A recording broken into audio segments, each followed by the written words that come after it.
कभी आपने सोचा है अगर आप किले के सामने खड़े हो और आपको पता चले उसके नीचे 26,000 टन सोना दबा हुआ है, तो आप क्या करेंगे? पर रुकिए, उस किले के दरवाजे पर एक ऐसा शिलालेख लिखा है जो भी इस दरवाजे को तोड़ने की कोशिश करेगा वो राख में बदल जाए। मैं बात कर रहा हूँ एक ऐसा किला जो बाहर से वीरान दिखता है, लेकिन कहते हैं अंदर अब भी किसी का साया मौजूद है। आज मैं आपको इस किले की वो कहानी सुनाने वाला हूँ जो आपकी होश उड़ा देगी। कभी अंग्रेज का खौफ, कभी नाग का पहरा और कभी ऐसा मंत्र जिसका राज आज तक कोई समझ नहीं पाया। क्या है इस किले का इतिहास और क्या है इस खजाने की सच्चाई? सोन भंडार का मतलब ही है सोने का भंडार।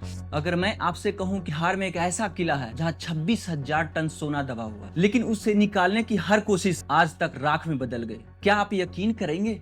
इसके साथ ही ऐसे कई रहस्यमय स्थान हैं जो विज्ञान के लिए आज भी एक पहेली बनी हुई है। इन पहेलियों में एक पहेली सोन का भंडार है। ऐसा कहा जाता है कि इस जगह पर सोने का खजाना है जिसे हर्यक वंश के संस्थापक बिंबिसार की पत्नी ने छिपा रखा है। इतिहास की माने तो हर्यक वंश के संस्थापक बिंबिसार को सोने चांदी से बेहद लगाव था, इसलिए वह सोने और उसके आभूषणों को इकट्ठा करते रहते थे। उनकी कई रानियां थी, जिनमें से एक रानी बिंबिसार की पसंद का पूरा ख्याल रखती थी। जब अजात शत्रु ने अपने पिता को बंदी बना लिया और कारागार में डाल दिया, तब बिंबिसार की पत्नी ने राजगीर में एक सोन भंडार बनवाया। इस गुफा में राजा के द्वारा इकट्ठा किए गए सारे खजानों को छिपा दिया गया। आज तक यह गुफा विज्ञान के लिए एक पहेली है। इस गुफा में दो बड़े कमरे एक समान बनाए गए थे। एक गुफा में सैनिक रहते थे जबकि दूसरे कमरे में खजानों को छिपाया गया था।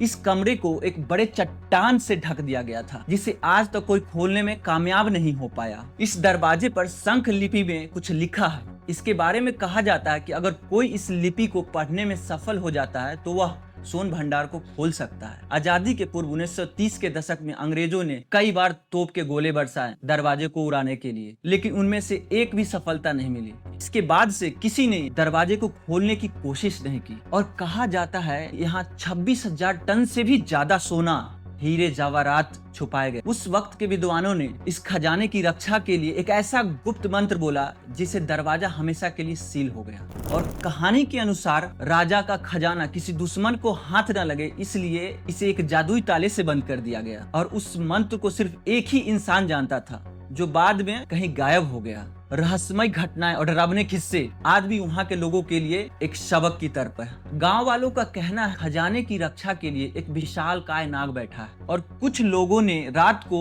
यहाँ सांप की फुफकारने की भी आवाजें सुनी है। और यहाँ तक एक बाबा ने यह कह डाला, जब तक यहाँ नाग है तब तक खजाना सुरक्षित है। रात को अजीब सी रोशनी और मंत्रोच्चार की आवाजें आती है। कुछ लोगों ने रात में किले से हल्की रोशनी निकलते देखी है और किसी ने सुना ओम नमः रक्ष रक्ष, जैसे कोई रहस्यमय मंत्र दोहरा रहा हो। क्या ये मंत्र दरवाजे की रक्षा करती है या कुछ और? इसके पीछे क्या है रहस्य? और वहीं पर साइंस दरवाजे के रहस्य को अपनी नजरिए से देखता है और रिप्रेजेंट करता है। जैसे ASI archaeological survey of India ने इस जगह की जांच की, दरवाजे पर शिलालेख पाया और जिसमें लिखा था गुप्त ज्ञान के बिना इसे खोलना मृत्यु को बुलाना है। और साइंटिस्ट की थ्योरी, ये कोई जादू नहीं हो सकता, ये दरवाजा एनिसेंट इंजीनियरिंग टेक्नोलॉजी का हिस्सा हो।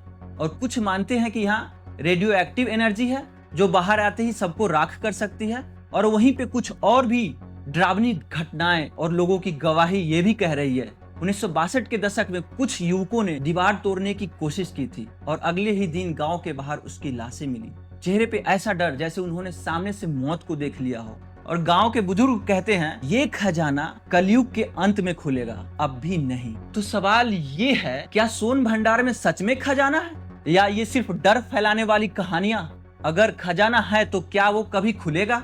और अगर आप कभी इस किले के सामने खड़े हो तो क्या आप दरवाजा तोड़ने की हिम्मत करेंगे? याद रखिए, लालच हमेशा मौत का रास्ता बनता है और सोन भंडार उस मौत के रास्ते को आज भी सील करके बैठा है। सोन भंडार का खजाना सिर्फ अमीर बनने के लिए नहीं, ये बताने के लिए है कि इंसान का सबसे बड़ा दुश्मन उसका लालच होता है। ये रही सोन भंडार की सच्ची रहस्यमय बातें जो शायद आपने सुना होगा। अगर आपको अच्छा लगे तो मुझे कमेंट में बताइए।